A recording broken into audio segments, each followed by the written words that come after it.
The silence in the Hunter estate's central atrium was no longer a sign of peace. It was a blanket woven from the absence of light, heavy and suffocating. Once a place of sharp, decisive business calls and Kellan Hunter's powerful laughter, the house now echoed with the quiet ache of loss. Kellan, the formidable billionaire CEO, sat motionless, eyes open but unseen. The accident that stole his sight had not stolen his thoughts. His world was reduced to shadows and sound, forcing him to learn to trace footsteps by their rhythm, voices by their tone, and intentions by silence. Serafina Vane, his fiancée, remained by his side, at least physically. For the first few weeks, she had maintained a facade of concern, but as the weeks stretched into months with no sign of Kellan's recovery, the warmth in her voice began to cool. The small signs were undeniable to his heightened senses. The expensive perfume he didn't recognize, whispers on the phone when she thought he was asleep, and the name of a stranger.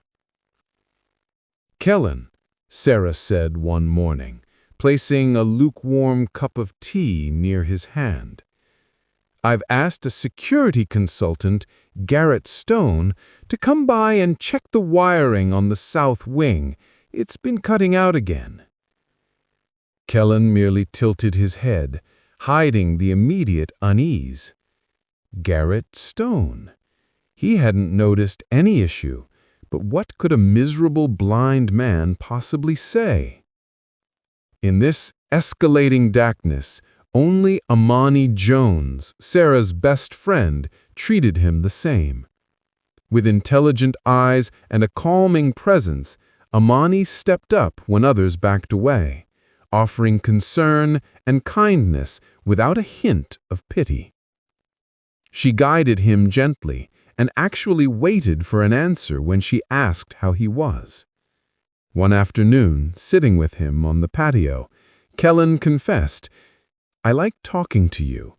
You don't treat me like glass." Later that evening, the truth burst through the silence. Kellan heard Sarah whispering by the hidden safe. "He doesn't suspect a thing," she hissed, her voice low and sharp. Followed by a male chuckle he recognized as Garrett's. Kellan's pulse pounded as he listened. "Once I get access to the Hunter Industries' primary account, we're golden. Then we can disappear." The betrayal was not merely infidelity. It was a planned act of corporate fraud, built on the scaffolding of his greatest vulnerability. Kellan returned to his seat, a cold resolve settling in. He couldn't see the light, but he could hear the lies, and he knew his counter-plan had to start now. The next morning, Kellan sat in his study, fingers tracing the edge of his mahogany desk. Every sound in the house had become a piece of intelligence. He heard Sarah's heels clicking impatiently across the marble floors, the impatience in her sigh when she thought he couldn't hear. She was on the phone again, her voice dropping to a conspiratorial whisper.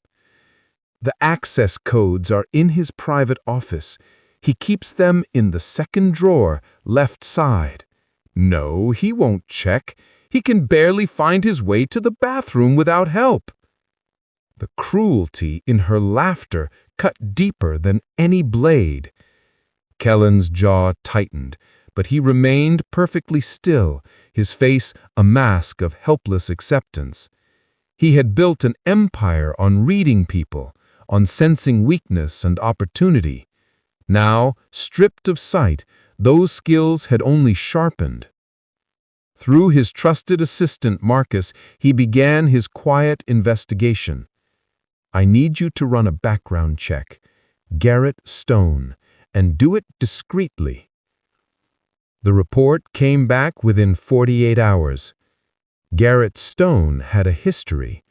fraud, embezzlement, and a pattern of targeting wealthy individuals through romantic partners.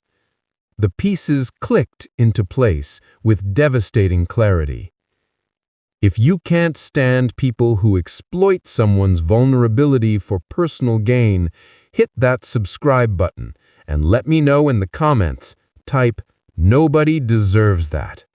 Because what happened next only got worse. While Sarah's presence became increasingly sporadic and hollow, Amani's visits grew more frequent. She would arrive in the late afternoons, her footsteps soft and unhurried. Unlike Sarah, who moved through the house with barely concealed impatience, Amani settled into the quiet spaces beside him with genuine ease. "I brought the quarterly reports," she said one day, settling into the chair across from him. "Would you like me to read them to you?" But it wasn't just the reports. Amani talked to him about everything: current events, books she was reading, even mundane details about her day. She treated him like Kellan, not like a broken thing to be managed or pitied. "You know," Kellan said during one of these afternoons, "you're the only person who still asks my opinion about things." "That's because your opinion still matters," Amani replied simply. "Your eyes don't work, Kellan. Your brain works just fine." In those moments, sitting with Amani's voice washing over him like sunlight, Kellan began to understand something profound. He had been blind before the accident, blind to what really mattered, to the difference between surface beauty and genuine character. Sarah had been dazzling in her perfection, but Amani was substantial in her humanity. Through Marcus, Kellan arranged the consultation with Dr. Elizabeth Chen, one of the world's leading ophthalmologists. The meeting took place in absolute secrecy, in a private clinic 2 hours outside the city. The damage was severe, Dr. Chen explained after her examination, but not permanent. With an experimental treatment and intensive therapy, there is a significant chance we could restore your vision. However, the process will take time, possibly 3 to 4 months. "Then we start immediately," Kellan said. "But no one can know. Not my fiancé, not my household staff. Only Marcus and you." Dr. Chen paused. "That's an unusual request." "I have my reasons," Kellan replied, his voice carrying the steel that had built his empire. "Trust me when I say they're excellent ones." The treatments began the following week. Twice weekly, Marcus would spirit Kellan away under the guise of therapy appointments. Slowly, painfully, light began to seep back into Kellan's world, first as vague shapes, then as shadows, and finally as recognizable forms. The day Kellan's vision fully returned, he said nothing. He maintained the dark glasses, the careful movements, the helpless demeanor. But now he could see everything. He watched Sarah meet Garrett in the garden, their kiss, passionate and careless. He observed them in his own study, Garrett's hands rifling through his files, while Sarah stood guard. He saw the contempt in her eyes when she looked at him, the calculation in every gesture of false tenderness. But he also saw Amani. He watched her face when Sarah made a cutting remark about his condition, saw the flash of pain and anger she quickly suppressed. He observed the gentle way she guided his hand to his coffee cup, the genuine concern in her eyes when she thought he wasn't aware of her gaze. One evening, Amani stayed late, reading to him from a novel she thought he might enjoy. Kellan, watching her face illuminated by the reading lamp, felt something shift irrevocably in his chest. This woman, who expected nothing from him, who gave her care freely and without calculation, she was what he had been searching for all along. If you believe loyalty and genuine love matter more than wealth and status, hit that subscribe button. People like Sarah and Garrett won't. And you need to hear what Kellan did about it. With his vision restored, Kellan became a ghost in his own home, documenting everything. He had security cameras installed in areas Sarah believed were blind spots. He recorded conversations, photographed documents, and traced every digital footprint of the fraud being constructed around him. The plan was elegant in its simplicity. Sarah had convinced the board that Kellan needed her as his proxy to sign essential documents. Once she had full access, she and Garrett intended to initiate a massive transfer to offshore accounts, then disappear before anyone realized the extent of the theft. "It's almost beautiful," Marcus said, reviewing the evidence they'd compiled. "In a completely criminal way." "The transfer is scheduled for Friday," Kellan replied, his voice cold. "Let them think they've won. I want them so confident they don't even consider an escape plan." Maintaining the charade of blindness while watching Sarah's betrayal unfold was harder than Kellan had anticipated. Every false kiss, every hollow endearment, every moment of her poorly concealed disgust, he saw it all and had to pretend he didn't. But Amani made it bearable. She continued her visits, unaware that he could now see her face, could watch the emotions that flickered across her features when she thought his attention was elsewhere. One afternoon, he heard her arguing with Sarah in the hallway. "You need him," Amani said, her voice tight with anger. "Whatever you're dealing with, he's still your fiancé. He's struggling." "Mind your own business, Amani," Sarah snapped. "You have no idea what it's like being trapped here with him, watching him fumble around helplessly. It's exhausting." "Then why are you still here?" Amani challenged. There was a long pause. "Because I'm seeing things through," Sarah said finally, her voice like ice. "Some of us honor our commitments." Kellan heard Amani walk away, her footsteps heavy with frustration and hurt. Later, when she came to sit with him, he could see that she'd been crying. "Are you all right?" he asked gently. "I'm fine," she said, her voice almost steady. "Just tired." He wanted to tell her everything in that moment, that he could see her, that he knew what she'd done for him, and that he was falling in love with her quiet strength. But the time wasn't right. Not yet. Friday arrived with crystalline clarity. Kellan rose early, dressing with care in one of his finest suits. He kept the dark glasses on, maintained the careful movements, but inside, every nerve was alive with anticipation. Sarah appeared at breakfast, unusually affectionate. "Today's the day we sign those proxy documents," she said, her hand on his shoulder. "Finally getting some of this administrative burden off your shoulders." "I appreciate everything you've done," Kellan said, his voice perfectly modulated to convey helpless gratitude. At 2 o'clock, Sarah and Garrett assembled in his office with the legal documents. Marcus was present as well, ostensibly as a witness, but really as Kellan's final insurance. "Just sign here," Sarah said, guiding his hand to the paper. "And here. This will make everything so much easier." Kellan signed the first document, then paused. "Actually," he said, his voice changing, dropping the helpless tone entirely, "I don't think I will." He reached up and removed his dark glasses, meeting Sarah's eyes directly for the first time in months. The color drained from her face. "Hello, Sarah. Surprised to see me seeing you?" Garrick moved toward the door, but it opened before he could reach it. Two security guards stepped inside, followed by Detective Morrison from the Financial Crimes Division.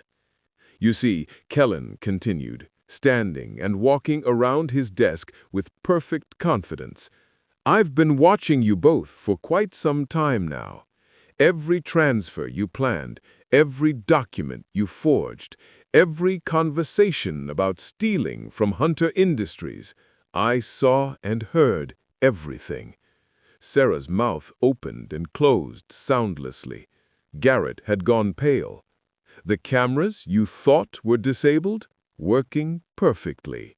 The offshore accounts you set up? Already frozen by federal authorities. The board members you thought you'd manipulated? They've been briefed on everything." "This is insane," Sarah finally managed. "You've been able to see this whole time?" "My vision returned 2 months ago. I maintained the illusion because I wanted to know exactly how far you'd go. Turns out, quite far. Corporate fraud, embezzlement, conspiracy. The prosecutors are going to have a field day." Detective Morrison stepped forward. "Serafita Vane, Garrett Stone, you're under arrest." As the handcuffs clicked into place, Sarah turned to Kellan, her beautiful face twisted with fury. "You bastard! After everything I did for you!" "Everything you did to me," Kellan corrected quietly. "There's a difference, one you never understood."